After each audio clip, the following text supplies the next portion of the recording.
কেন আমরা বিশ্বাসী হয়ে গেছি? আমরা খ্রিসমাস পালন করছি, আমরা 1 জানুয়ারি পালন করছি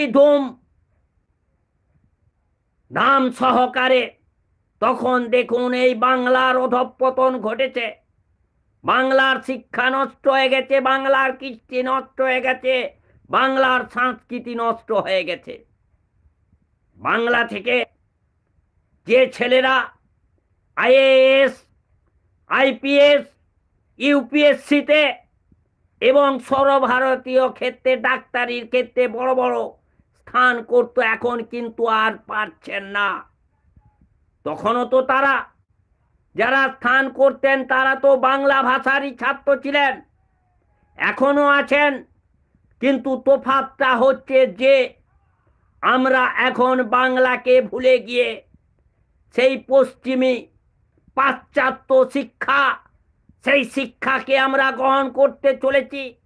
পাশ্চাত্য দেশের কৃষ্টি সংস্কৃতিকে আমরা বাংলায় ইম্পোর্ট অর্থাৎ আমদানি করতে চলেছি, আমদানি করছি।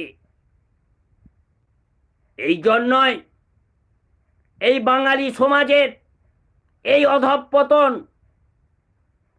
অধঃপতন থেকে যাতে বাঙালি সমাজ